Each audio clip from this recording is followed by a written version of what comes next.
차장님, 저 문방구 주인장님이 또 계약서에 서명을 거부하셨답니다.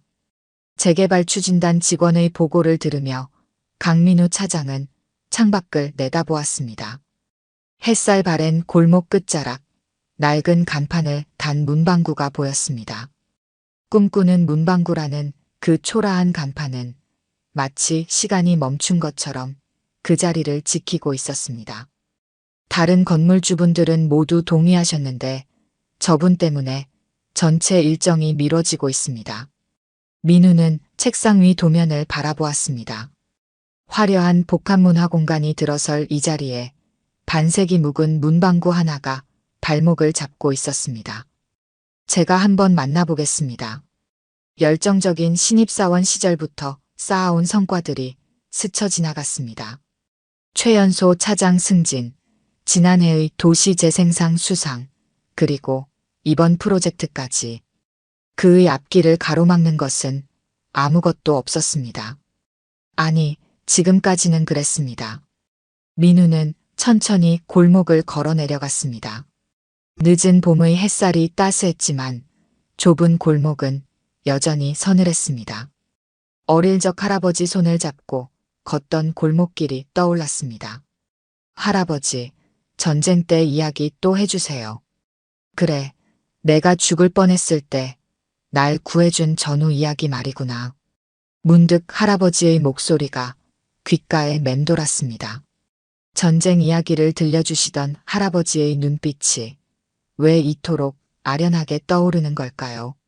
문방구 앞에 다다랐습니다. 낡은 유리창 너머로 단정한 모습의 노인이 보였습니다. 진열대를 정리하는 그의 손길에는 묵직한 무게가 느껴졌습니다. 안녕하세요. 저는 SK건설 도시재생팀 차장 강민우입니다. 34살의 나이에 회사의 주요 프로젝트를 맡고 있는 젊은 수재라고들 합니다. 하지만 오늘은 제가 어떻게 이 낡은 문방구에서 제 인생 최대의 실수를 저지를 뻔했는지, 그리고 그곳에서 발견한 놀라운 비밀에 대해 이야기하고 싶습니다. 이야기를 계속하기 전에 구독과 좋아요 꼭 눌러주시고 매일 배달되는 사연 들어보세요. 알림 설정까지 해두시면 이야기가 올라오자마자 들으실 수 있답니다. 여러분들의 응원은 사연 제작에 정말 큰 힘이 됩니다. 이제 그날 제 인생을 완전히 바꿔놓은 그 만남의 이야기를 시작해 볼까요? 문방구의 방울종이 울렸습니다. 민우가 들어서자 카운터 앞의 노인이 고개를 들었습니다. 무심한 듯 하면서도 날카로운 눈빛이 민우를 향했습니다. SK건설 강민우 차장입니다. 노인은 대답 없이 진열대의 연필을 정리했습니다. 먼지 하나 없이 깔끔한 가게 안에는 오래된 물건들이 빼곡했습니다. 50년대 만화책, 80년대 야구 카드, 90년대 딱지. 마치 시간의 박물관 같았습니다. 윤석호 어르신, 이번이 마지막 제안이 될 것 같습니다. 민우는 서류 가방에서 계약서를 꺼냈습니다. 보상금은 시세의 2배였습니다. 어떤 상인도 거절하지 못할 금액이었습니다. 젊은이, 돈이 전부는 아니네. 윤석호는 처음으로 입을 열었습니다. 그의 목소리에는 세월의 무게가 실려 있었습니다. 창밖으로 하교하는 초등학생들이 지나갔습니다. 윤석호는 창가로 걸어가 아이들을 바라보았습니다. 매일 아침 이 자리에서 아이들을 맞이한 지 벌써 50년이 넘었네. 내 아버지의 약속이기도 하고. 약속이라고요? 윤석호는 대답하지 않고 카운터 아래에서 낡은 앨범을 꺼냈습니다. 그러나 그때였습니다. 가게 문이 다시 열리며 한 여교사가 들어왔습니다. 할아버지, 오늘도 불량식품 검사 왔어요. 박소연 교사였습니다. 동네 초등학교에서 5학년을 맡고 있는 그녀는 매일같이 문방구를 들렀습니다. 아이들의 간식거리를 점검하기 위해서라고 했지만 사실은 윤석호를 걱정하는 마음에서였습니다. 강 차장님도 오셨네요. 소연의 목소리가 차가웠습니다. 그녀는 재개발 반대 시민연대의 대표이기도 했습니다. 민우는 이미 여러 차례 그녀와 마주쳤고 매번 팽팽한 긴장감이 감돌았습니다. 이 동네가 어떤 곳인 줄 아세요? 여기는 단순한 재개발 대상지가 아니에요. 살아있는 역사라고요. 소연은 윤석호의 어깨에 손을 얹었습니다. 그녀에게 이 문방구는 단순한 가게가 아니었습니다. 어린 시절부터 이곳에서 받았던 따뜻한 미소, 시험 전날 몰래 건네봤던 엿과 격려의 말들. 그 모든 기억이 이곳에 살아 있었습니다. 선생님, 발전을 위해서는 희생이 필요합니다. 이 자리에 들어설 복합문화 공간은 문화요? 이 문방구야말로 진정한 문화이자 역사인데 그걸 모르시나요? 민우는 말을 멈췄습니다. 분위기가 심상치 않았습니다. 그때 윤석호가 조용히 앨범을 다시 제자리에 놓았습니다. 그의 눈빛이 흔들렸지만 금세 단단한 의지가 서려 있었습니다. 내일 다시 오게. 오늘은 돌아가 보게나. 민우는 무언가 더 말하려다가 입을 다물었습니다. 가게를 나서는 그의 발걸음이 무거웠습니다. 문방구의 방울종이 다시 한 번 울렸습니다. 그 소리가 유독 처연하게 들렸습니다. 사무실로 돌아오는 길, 할아버지의 목소리가 다시 귓가에 맴돌았습니다. 민우야, 세상에는 돈으로 살 수 없는 것들이 있단다. 전쟁터에서 내가 배운 건 그거였어. 그때는 그저 노인의 흔한 교훈처럼 들렸던 말이 오늘따라 유독 마음에 걸렸습니다. 창밖으로 석양이 문방구의 낡은 간판을 비추고 있었습니다. 그날 밤 민우는 사무실에 홀로 남아 있었습니다. 모니터 속 도면이 차갑게 빛났습니다. 화려한 복합문화 공간의 설계도 위로 문방구의 모습이 겹쳐 보였습니다.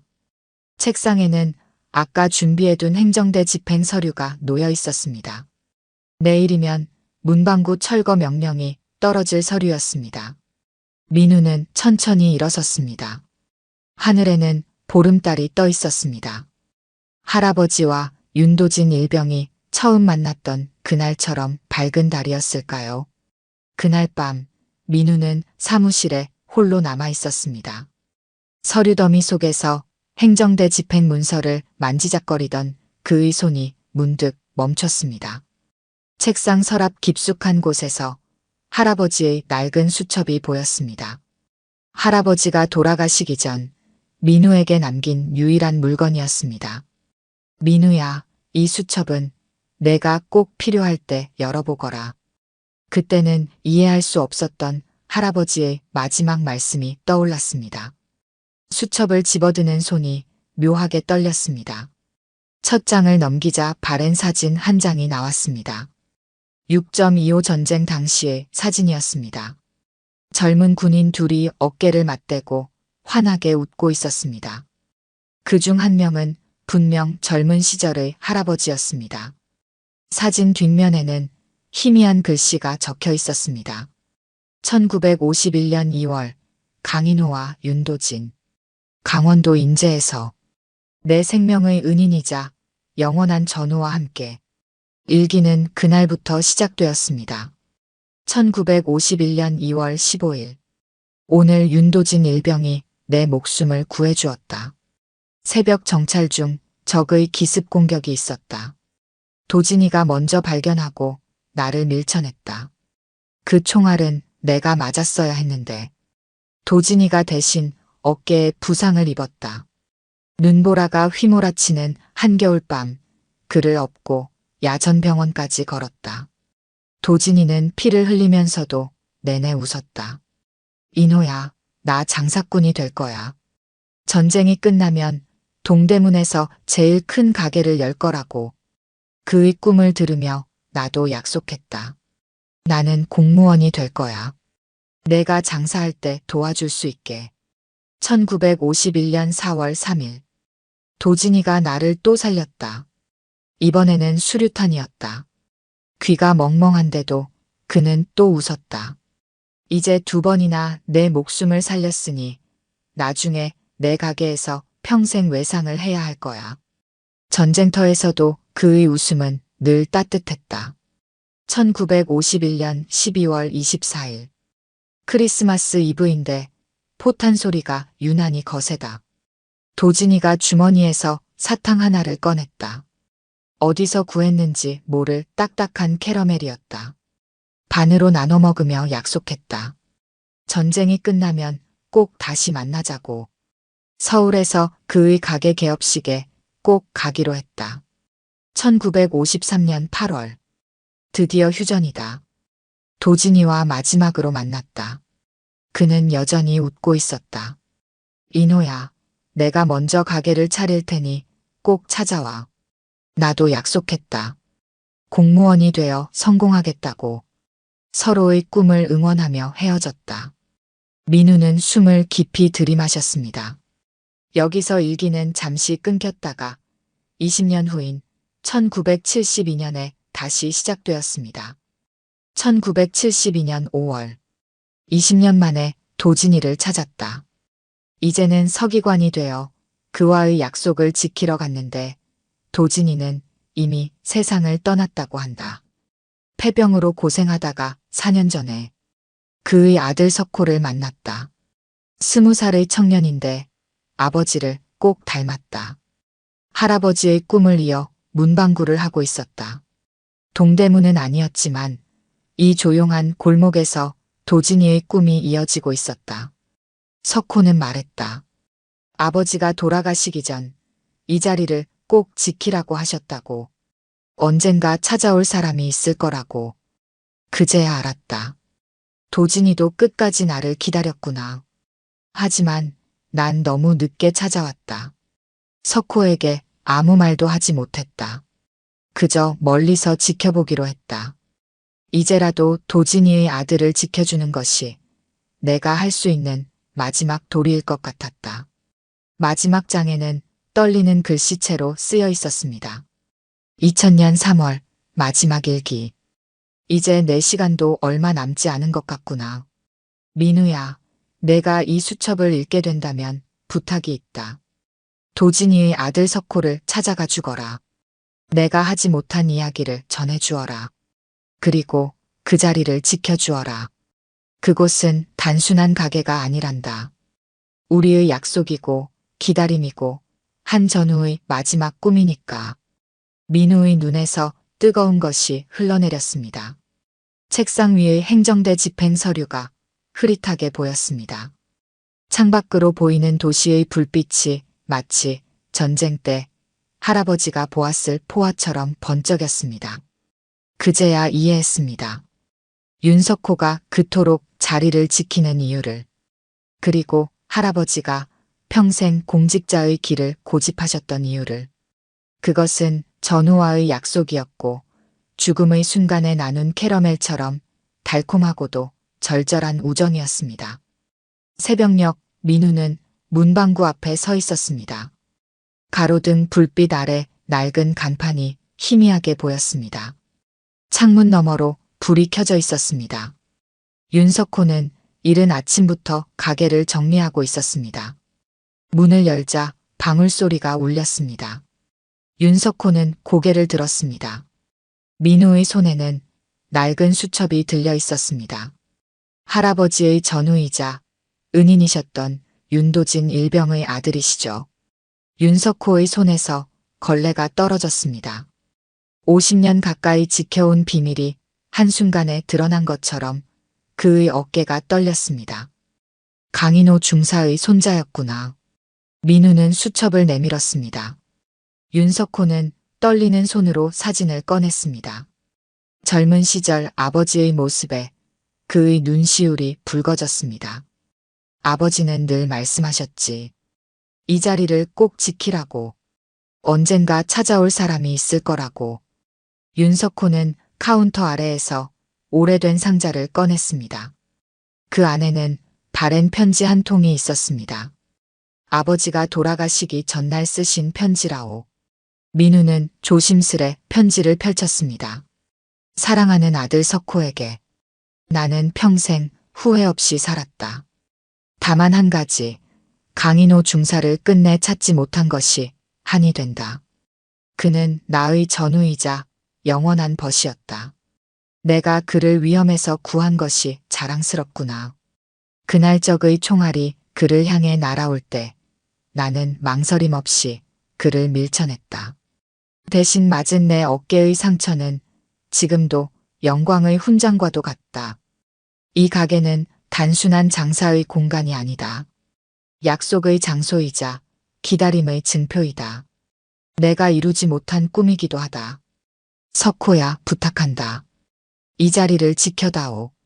언젠가 인호가 아니면 그의 피를 이어받은 누군가가 찾아올 것이다. 윤석호의 눈에서 눈물이 흘렀습니다. 50년을 가슴에 품어온 아버지의 유언이 이제야 그 의미를 온전히 드러냈습니다. 아버지는 끝내 강인호 씨를 찾지 못하셨지만 강 차장님의 할아버지는 저희를 찾아오셨던 거군요. 네. 하지만 할아버지는 끝내 말씀하지 못하셨습니다. 윤도진 일병님의 은혜를 기억하며 그저 멀리서 지켜보기만 하셨대요. 창밖으로 아침 해가 떠올랐습니다. 등교하는 아이들의 발걸음 소리가 들렸습니다. 문방구의 풍경은 늘 그대로였지만 공기는 달라져 있었습니다. 제가 지금껏 얼마나 큰 실수를 하려 했는지 민우의 목소리가 떨렸습니다. 재개발이라는 명목으로 그는 은인의 아들이 지켜온 이 공간을 전우들의 약속이 깃든 이 자리를 지워버리려 했습니다. 이제는 제가 이 자리를 지키는데 도움이 되고 싶습니다. 할아버지를 구해주신 윤도진 일병님의 꿈이 이어진 이곳을 새로운 세대에게도 의미 있는 공간으로 만들고 싶습니다. 그때였습니다. 문방구 문이 열리며 박소연이 들어왔습니다. 그녀는 순간 멈춰 섰습니다. 눈물 흘리는 두 사람 사이에 무언가 특별한 일이 있었음을 직감한 듯 했습니다. 선생님, 이제야 알았습니다. 이 문방구가 왜 그토록 소중한지를. 민우가 천천히 고개를 들었습니다. 창가에 걸린 오래된 시계가 6시를 알렸습니다. 새로운 아침이 시작되고 있었습니다. 6개월이 지났습니다. 문방구 앞 골목은 새로운 모습으로 변해 있었습니다. 재개발은 진행되었지만 예상과는 전혀 다른 방식으로였습니다. 꿈꾸는 문방구 앤드 6.25 참전용사 기념관. 낡은 간판 대신 새로운 간판이 걸렸지만 문방구의 본래 모습은 그대로 보존되어 있었습니다. 오히려 공간은 더 넓어졌습니다. 옆 건물과 통합되어 2층으로 된 복합문화 공간이 된 것입니다. 할아버지, 이 연필은 얼마예요? 아이들의 목소리가 1층 문방구에서 들려왔습니다. 윤석호는 여전히 카운터에 앉아 아이들을 맞이했습니다. 달라진 것이 있다면 그의 표정이 한결 밝아졌다는 것입니다. 2층은 작은 기념관으로 꾸며졌습니다. 강인호 중사와 윤도진 일병의 전쟁 사진이 중앙에 걸려 있었고 그들의 우정을 담은 이야기가 전시되어 있었습니다. 오늘도 단체 관람 오시나요? 박소연이 민우에게 물었습니다. 그녀는 이제 이곳의 교육 프로그램을 담당하고 있었습니다. 학생들에게 전쟁의 아픔과 우정의 가치를 가르치는 일이었습니다. 네, 이따 보훈병원에서 참전 용사분들이 오실 예정입니다. 민우는 더 이상 재개발 담당자가 아니었습니다. SK건설의 사회공헌팀으로 자리를 옮겼고 이제는 도시의 역사와 가치를 보존하는 일을 했습니다. 윤 선생님, 오늘 점심은 제가 모시고 가겠습니다. 민우가 윤석호에게 다가갔습니다. 두 사람의 관계는 이제 마치 친손자와 할아버지 같았습니다.